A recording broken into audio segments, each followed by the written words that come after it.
Voilà, alors pour introduire le sujet, hein, c'est vrai qu'on apprend beaucoup sur la foi et la relation à Dieu en écoutant et en échangeant avec les autres. Donc on apprend quand on partage avec des croyants plus expérimentés. C'est vrai que les partages d'expérience, ça nous fortifie, hein, quand quelqu'un peut donc expliquer ce qu'il a compris, ce qu'il a vécu, un exaucement de prière.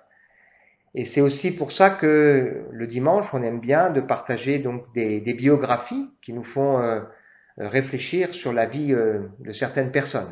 Alors cette semaine, lorsque j'étais, enfin la semaine dernière, lorsque j'étais à la convention, il y a Alain Stamp, certains le connaissent peut-être, un monsieur qui a 75 ans, qui a, lorsqu'on était à table ensemble, il a donné son témoignage, et ça m'a fait du bien, ça m'a encouragé, il nous a expliqué que lorsqu'il était enfant, ses parents n'avaient pas des gros moyens, et lui-même avait une petite santé, et un jour, donc, ils ont décidé donc de l'envoyer dans un camp de vacances. Et comme il avait des cousins qui allaient dans un camp de vacances chrétien, il a été dans un camp de vacances chrétien, il avait 10 ans.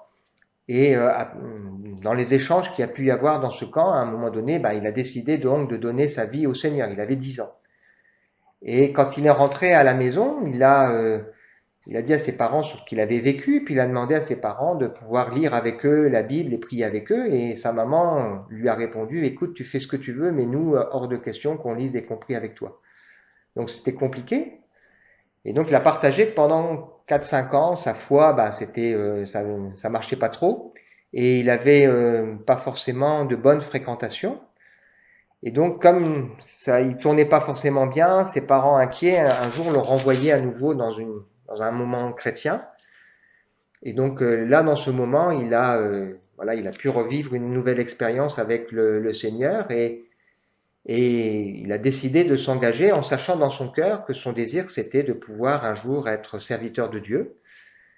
Et donc il a appelé le premier camp dans lequel il avait fait l'expérience en disant, voilà, moi j'aimerais bien servir le Seigneur, qu'est-ce que je peux faire? Et là, on lui a proposé donc de venir et puis de faire partie de l'équipe d'animation. Voilà.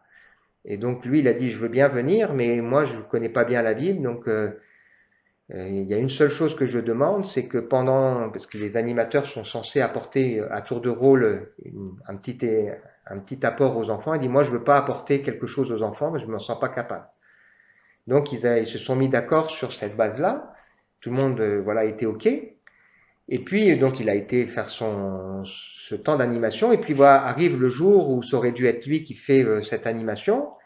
Donc c'était au clair que quelqu'un devait le rejoindre, et donc il avait réuni les enfants, et puis il commence à jouer avec eux de la musique, et puis personne ne vient. Donc au bout d'un moment, il a fini de jouer les cantiques qu'il connaît, alors il rend son témoignage aux jeunes qui sont là présents, il attend, puis personne ne vient. Voilà. Et puis donc, alors après, qu'est-ce qu'il fait? En fait, il prend le texte biblique qu'il avait entendu le dimanche, c'était sur Marc 2, et tant bien que mal, il essaye de raconter aux jeunes enfants qui sont là devant lui, qui ont une dizaine d'années, ce qu'il a retenu de ce message du dimanche. Et voilà, il y a un des enfants qui décide là, dans ce temps particulier, de donner sa vie au Seigneur. Et il assiste donc à cet enfant qui donne sa vie au Seigneur. Et puis il nous raconte que quand la réunion est terminée, en fait, lui descend voir la personne qui aurait dû le rejoindre, et il est même pas capable de se réjouir de ce qu'il a vécu, il est en colère parce que la personne n'est pas venue. Il dit à la personne, mais tu m'avais dit que tu viendrais, c'est pas normal, tu n'étais pas là. Et cette personne lui répond, mais si j'étais là, je suis venu, j'étais derrière la porte, et puis quand j'ai entendu ce qui se passait, je t'ai laissé te débrouiller. Voilà. Donc ça fait du bien d'entendre les expériences des uns et des autres, les témoignages, hein, ou de lire des livres chrétiens. Cet été, par exemple, j'ai lu ce livre Et si je ne désire pas Dieu de John Piper, qui fait ressortir que le combat de la foi, c'est aussi le combat pour la joie. Et ça m'a fait personnellement beaucoup réfléchir. C'est apprendre à se réjouir en Dieu, apprendre à considérer qu'effectivement on a tout dans le Seigneur et on a tout reçu en lui. Et voilà, donc ça m'a fait aussi réfléchir sur la nature de notre combat de la foi. Parce que parfois on a le sentiment que combattre la foi, c'est simplement à un moment donné qu'on traverse des difficultés et puis il faut faire face. Mais peut-être que c'est plus profond que ça, et j'aimerais nous inviter déjà à travers cet exemple que je donne, à réfléchir qu'est-ce qui est notre combat de la foi aujourd'hui. Est-ce que c'est un combat pour lire la Bible? Est-ce que c'est un combat pour aimer le Seigneur? Est-ce que c'est un combat pour être régulier dans notre engagement avec Dieu? Est-ce que c'est un combat pour avoir soif de le servir? Est-ce que c'est un combat pour lui faire confiance, pour déposer nos soucis, nos fardeaux, nos inquiétudes? On a lu tout à l'heure, l'Éternel est mon berger, je ne manquerai de rien. Est-ce qu'on peut dire ça? Voilà, on peut avoir notre combat pour la foi, il peut revêtir différentes formes, des traits de caractère, la jalousie, l'obéissance, l'envie, enfin toutes sortes de choses. Mais on apprend aussi sur la foi en écoutant les nouveaux. Et je me souviens d'avoir été interpellé par Lionel, ce qu'il nous avait dit lors d'une réunion découverte au Café Change.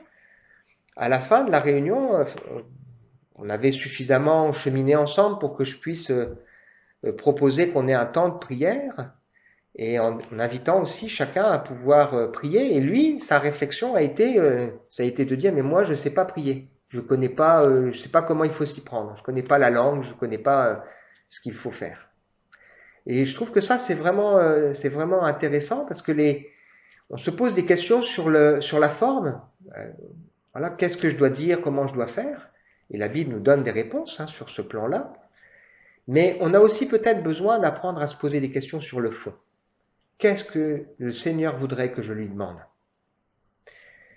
On a vu ensemble, lors de nos rencontres du mercredi, que prier, c'est entrer dans la présence de Dieu et laisser Dieu entrer dans notre présence, dans notre intimité. Et en ce sens, la lecture de la Bible peut vraiment nous aider. Tout à l'heure, on a lu le psaume 23, on peut prier le psaume 23. L'Éternel est mon berger, je ne manquerai de rien. Il me conduit dans de verts pâturages, il restaure mon âme. On peut prier ça.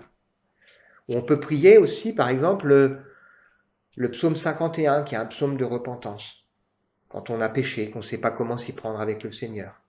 Ou le psaume 139, qui dit « Sonde-moi, ô Dieu, toi qui sais tout, sonde-moi et connais mon cœur. Éprouve-moi, connais mes pensées. » Alors pour réfléchir à ce que le Seigneur voudrait qu'on puisse lui demander, je vous propose de faire cette lecture commentée d'Éphésiens, chapitre 1er, les versets 15 à 23, et on va retenir 4 choses pour nous faire réfléchir sur notre vie de prière avec le Seigneur. Éphésiens, chapitre 1er, versets 15 à 23. Donc je lis le début.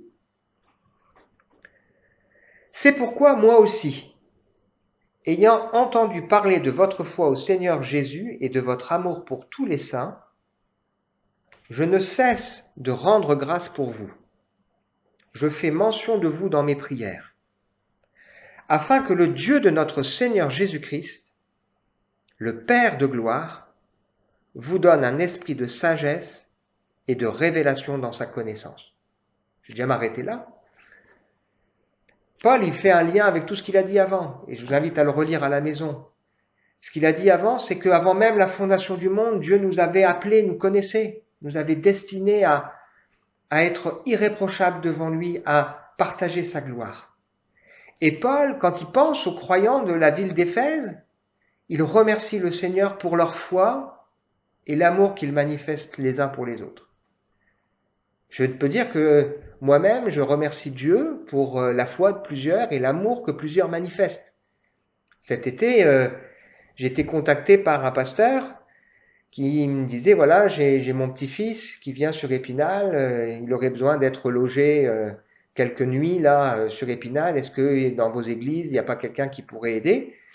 Et j'ai demandé à Francis, et Francis, il a dit oui tout de suite.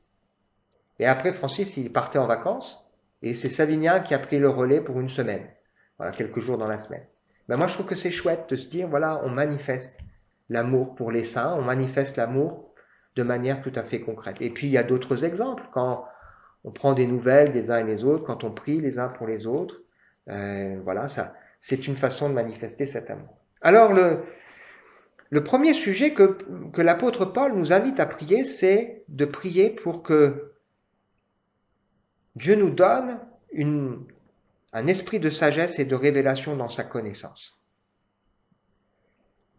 On est ici au cœur du projet de Dieu pour nous. Et on est ici au cœur de ce qu'est la bonne nouvelle de l'Évangile. La bonne nouvelle de l'Évangile, c'est pas Dieu qui veut nous faire échapper à l'enfer. C'est pas ça. La bonne nouvelle de l'Évangile, c'est Dieu qui veut nous prendre avec lui, nous avoir avec lui, veut qu'on vive quelque chose en sa présence. Et si notre compréhension de l'Évangile, elle se limite juste à échapper à l'enfer, on n'a pas compris le message de l'Évangile. La vie éternelle, c'est de connaître le Seigneur. Et donc Paul, ici, il s'adresse à des gens qui connaissent Dieu. Ils ont déjà expérimenté des choses. Mais sa prière, c'est que Dieu les remplisse d'un esprit de sagesse et de révélation pour qu'ils le connaissent plus. Est-ce que nous n'avons pas besoin, les uns et les autres, de connaître plus le Seigneur? Pas seulement de savoir qu'il existe, pas seulement de savoir qu'il nous aime, mais de le connaître vraiment. De pouvoir nous appuyer d'apprendre à vivre quelque chose avec lui et de comprendre vraiment qui il est. Je suis sûr que dans nos cœurs et dans nos vies, il y a de fausses images de Dieu. Parfois, nos peurs, c'est un Père qui prend soin de nous. On a besoin de le connaître. C'est un Dieu qui a formé des projets et quand il nous permet de traverser des épreuves, il le fait parce qu'il se trompe pas, il est là à nos côtés. Est-ce que nous avons envie de connaître le Seigneur? Et donc ça amène vraiment des questions pour nous ce matin. Est-ce que j'ai soif de ça? C'est cette sagesse dont l'apôtre Paul ici il parle, que Dieu vous remplisse de cet esprit de sagesse, cette envie de le connaître. Normalement, quand on aime une personne, on a envie de la connaître. Et la connaître, c'est pas simplement savoir qui il est, où il habite, quel est son travail, quelles sont ses activités, quels sont ses loisirs ou ses talents. C'est beaucoup plus profond que ça. C'est qu'est-ce qu'il pense, qu'est-ce qu'il a vécu, quels sont ses projets. Enfin, il y a tellement de choses à connaître du Seigneur. Et on n'aura pas assez de la vie éternelle pour le connaître. Est-ce que j'ai soif et envie de connaître le Dieu? Et quelque part, est-ce que je m'en donne les moyens? Parce que si je veux le connaître, il faut que j'apprenne et je cherche. Lorsque David était à la fin de sa vie, il a laissé cette parole à son fils Salomon. Il lui a dit, mon fils, connais le Dieu de ton père. Connais le Dieu de ton père. Savais que c'était la chose la plus importante. C'est pas simplement sais des choses sur lui, mais connais-le, vis des choses avec lui. Et si j'ai conscience de ce besoin de connaître Dieu, est-ce que je vais prier pour que Dieu se révèle à moi? Montre-moi, Seigneur. Renouvelle en moi cette soif. Peut-être c'est un des combats de notre vie. J'ai pas soif. Et si je ne désire pas Dieu, je veux apprendre, Seigneur. Mets en moi cette soif, ce désir. Franchement, si dans ma vie de tous les jours, je ne prends pas du temps pour le Seigneur, pour prier, pour chercher sa face, pour écouter, lire sa parole, est-ce que je peux dire que j'ai soif de Dieu? Alors la suite, donc je suis au verset 18, que Dieu illumine les yeux de votre cœur pour que vous sachiez quelle est l'espérance qui s'attache à son appel. C'est le deuxième sujet de Paul que je vous propose ce matin. Que Dieu illumine les yeux de notre cœur pour qu'on réalise l'espérance qui s'attache à son appel. Ce que Paul souligne ici, c'est que dans l'appel, le jour où on a pu entendre la voix de Dieu toucher notre cœur, nous montrer que oui, Dieu nous invite là à capituler devant lui, dans son appel, il y a déjà tout. Tout est déjà dans son appel, mais on a besoin maintenant d'apprendre à le découvrir. Il y a des choses qui concernent notre passé. Dieu a pardonné notre passé ou pardonne notre passé. Dieu nous aime alors que, quand bien même nous ne sommes pas aimables, Dieu fait des choses sur nous. Mais il y a aussi beaucoup de choses qui concernent notre avenir. Et regardez quelle différence ça fait par rapport à le monde dans lequel nous nous trouvons. Les gens ont besoin d'être réconciliés sans doute avec des choses de leur passé ou d'apprendre à se pardonner. Mais quelle espérance ils ont? Nous avons une espérance pour l'éternité qui est extraordinaire. Le Seigneur, encore une fois, l'évangile, c'est pas Dieu qui nous dit Raphaël, Marie, Lisa, Anna, Dimitri, Sylvain, Savinien, Juliane, Ali, enfin, vous mettez votre prénom, Céline et autres. C'est pas seulement je veux pas que tu ailles en enfer, mais c'est Dieu qui dit moi, je veux que tu partages ma gloire et mon royaume. Je veux que tu sois transformé à l'image de mon Fils Jésus-Christ. Le projet de Dieu pour nous, c'est de nous changer à l'image de Jésus. Il y a encore du boulot, hein? Est-ce que nous mesurons l'espérance qui s'attache à son appel? Un jour, on sera dans un monde restauré. Il n'y aura plus de pleurs, plus de larmes, plus de cris. Pourquoi? Parce qu'on sera pleinement dans la présence du Seigneur.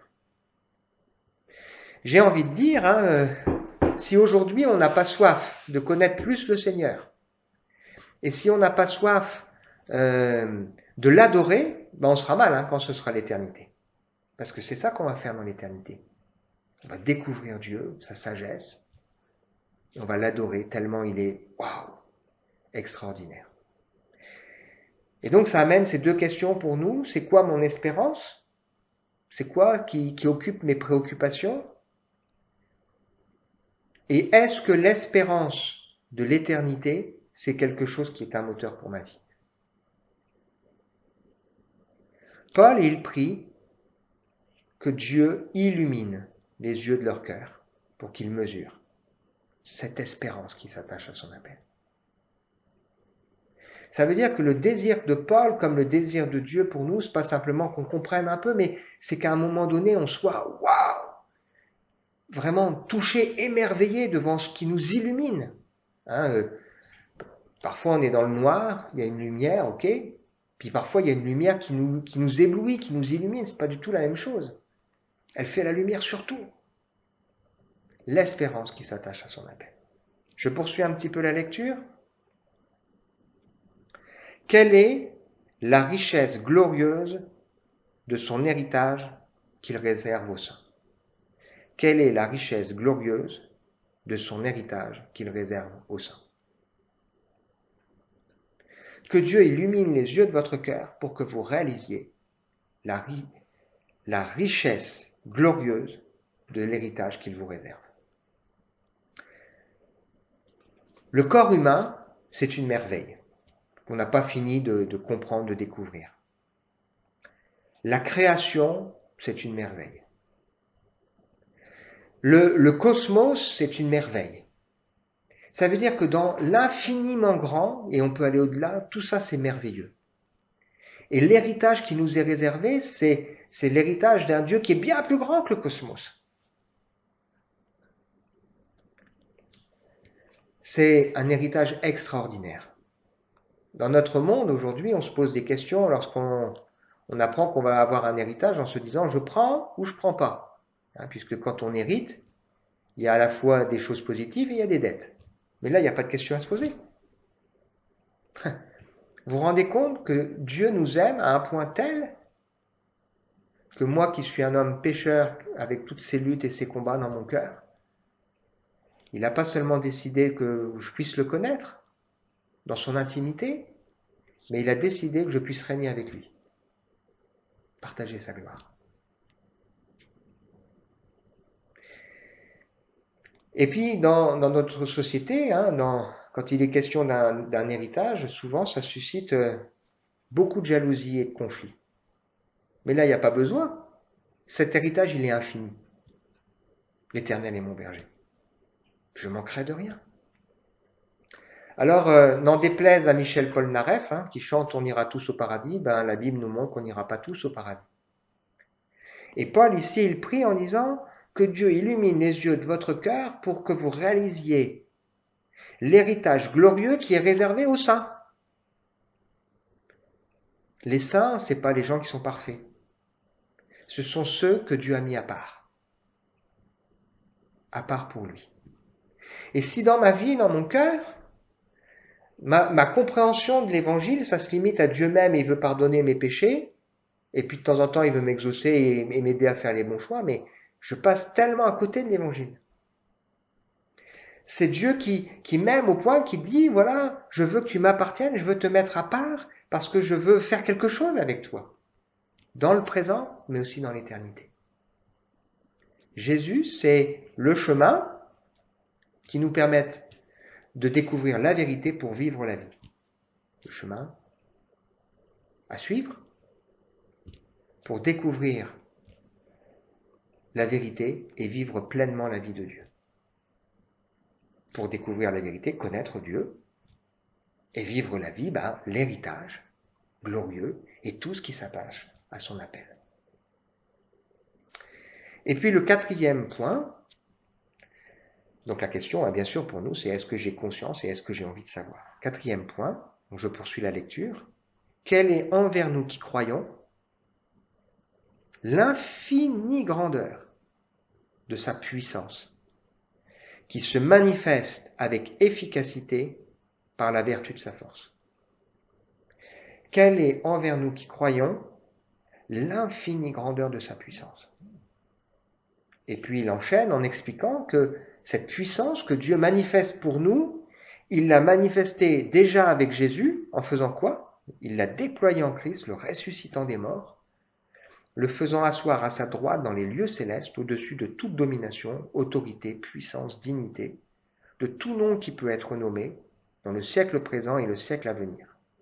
Il a tout mis sous ses pieds, il a donné pour chef suprême à l'Église, son corps, la plénitude de celui qui remplit tout en tous. Que Dieu illumine les yeux de votre cœur pour que vous réalisiez l'infinie grandeur de sa puissance qu'il déploie pour vous. Alors c'est intéressant de regarder le contexte de l'église d'Éphèse. Éphèse, c'est une ville où il y avait plein d'occultisme. Il y avait le temple de Diane ou d'Artémis, là. Vous savez, c'est ce texte dans le livre des Actes où les gens criaient grande et la Diane des Éphésiens, et on a persécuté les chrétiens.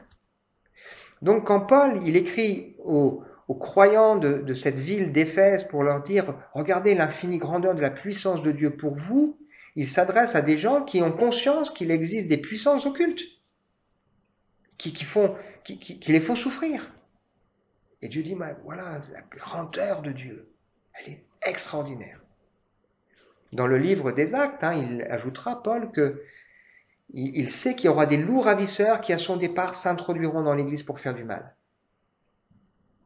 C'est-à-dire des gens qui viendront, qui sembleront faire partie de l'Église, n'en feront pas partie, font du mal. Et donc, dans ce contexte difficile que nous pouvons connaître, des choses occultes, des gens méchants qui font du mal, des difficultés de la vie, nous avons besoin de savoir que Dieu est prêt et a déploie pour nous une puissance extraordinaire. La puissance de Dieu. Il y a dans une école biblique un pasteur qui a l'habitude d'amener ses étudiants dans un cimetière et de leur dire maintenant vous allez prêcher, vous allez annoncer le message de l'évangile là dans le cimetière. Alors c'est un peu déroutant et chaque fois les étudiants qui vivent ça sont interpellés, c'est un peu déstabilisant. Et pourquoi il fait ça? Il fait ça pour faire prendre conscience à ces gens que le message de l'évangile, c'est un message qui est annoncé à des gens qui sont morts, qui vont renaître à la vie. C'est une puissance extraordinaire qui donne la vie. Et quand on voit l'histoire de Jésus, c'est cette même puissance, Dieu qui a ressuscité Jésus, et pas seulement pour le rendre à la vie, pour qu'il remeure un peu plus tard, mais qui l'a rendu à une vie qu'on ne pourra plus jamais lui enlever, la vie éternelle. Il l'a fait asseoir à la droite de Dieu, au-dessus de toute puissance, de tout nom, voilà, et l'a donné comme chef à l'Église. Et donc peut-être pour nous, pour ce début d'année, pour moi qui était un petit peu affecté, qui suis encore un petit peu affecté dans ma santé, j'ai besoin que Dieu illumine les yeux de mon cœur pour que je réalise la puissance que le Seigneur est prêt à déployer pour moi. Qu'est-ce qui peut-être nous inquiète? Qu'est-ce qui peut-être nous fait peur? Quel est le défi qui est devant moi, devant nous? Est-ce qu'on n'a pas besoin que le Seigneur nous révèle encore cette grande puissance?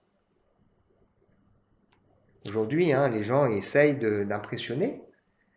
Alors on va Certains vont déployer leurs chars là pour faire peur, ou vont essayer de montrer qu'ils ont autour d'eux beaucoup de gens qui sont leurs alliés, ou vont essayer de dire voilà, nous on a la puissance avec le gaz ou je sais pas quoi, l'argent, le courage, le pouvoir. Voilà.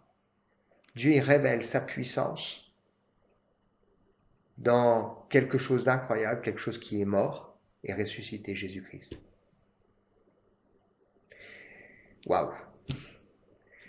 Je me souviens d'avoir été marqué par quelqu'un qui m'avait donné de mieux comprendre le psaume numéro 2, où il est question de toutes les nations qui se rassemblent voilà, pour s'opposer à l'œuvre de Dieu. Et le texte du psaume numéro 2, vous pourrez le relire à la maison, dit que Dieu dans les cieux, il rit. Et ça me fait penser à l'image d'une petite fourmi qui voudrait essayer de me faire tomber en poussant, voilà, en essayant de me pousser. C'est ridicule. Mais moi, je suis pas Dieu, et cette image, elle est en deçà encore de la réalité. Et donc, on a besoin, les uns et les autres, d'être encouragés, fortifiés en réalisant la puissance que le Seigneur a déjà déployée pour nous. C'est fait. Donc, pour ouvrir cette nouvelle année qui s'ouvre devant nous, peut-être on est invité à réfléchir à nos combats. Quels sont les combats que j'ai à mener pour être fidèle? On avait évoqué ça ensemble il y a quelque temps à l'église, les combats pour respecter le sens du sacré, pas franchir certaines limites que Dieu ne veut pas que je franchisse, pour mettre de l'ordre dans ma vie. Peut-être des combats dans mes traits de caractère, des combats dans mon inquiétude, voilà, dans les choix de ma vie. Quels sont les combats? Et puis ensuite, c'est ces 4 sujets de prière. Voilà, que le Seigneur nous donne un esprit de sagesse et de révélation dans sa connaissance. Le connaître. C'est tellement important et tellement précieux. Et puis que Dieu illumine mon cœur pour que je réalise tout ce qui s'attache à son appel. Cet héritage glorieux qu'il m'a donné. Et puis cette puissance qu'il a déjà déployée et qu'il peut déployer pour moi. Et la question pour nous, si ce qu'on a évoqué ensemble ce matin nous parle, est-ce que je vais prier pour ça? Paul, il est tellement conscient que c'est important que quand il pense aux Éphésiens, il dit « je prie pour ça ». Connaissez mieux Dieu. Réalisez tout ce qui s'attache à son appel, cet héritage et cette puissance qu'il a. Est-ce que nous-mêmes, nous allons prier pour ça? Voilà, on veut prendre un temps où on va réfléchir à ça, je vais prier. Puis ensuite, les filles vont nous chanter un chant qui dit « Je m'abandonne », qui nous invite à nous consacrer au Seigneur. Et puis ensuite, je vous inviterai à remettre vos micros pour qu'on puisse avoir un petit temps de prière. Donc je fais une prière, les filles chantent, puis ensuite vous remettrez s'il vous plaît vos micros pour qu'on puisse avoir un temps de louange ensemble. Seigneur, merci pour ce qu'on a partagé ensemble ce matin. Moi, je veux faire mienne cette prière de l'apôtre Paul. Je prie, Seigneur, que tu nous donnes soif, cette sagesse et cette révélation pour mieux te connaître. Parce que, Seigneur, si tu ne te révèles pas à nous, on ne peut pas te connaître. Je prie, Seigneur, pour que tu illumines les yeux de notre cœur aux uns et aux autres, pour que dans les combats que nous traversons, Seigneur, nous puissions réaliser tout ce qui s'attache à ton appel. L'infinie grandeur de ta puissance, cet héritage glorieux que tu nous as déjà acquis, Seigneur. Cette espérance extraordinaire que tu nous as donnée. Seigneur, tu connais les luttes et les combats des uns et des autres, avec un trait de caractère, avec nos peurs, avec notre passé qui nous empoisonne, avec des choix que nous devons faire pour nous engager à te suivre, avec toutes nos questions. L'Éternel est mon berger. Je ne manquerai de rien. Amen.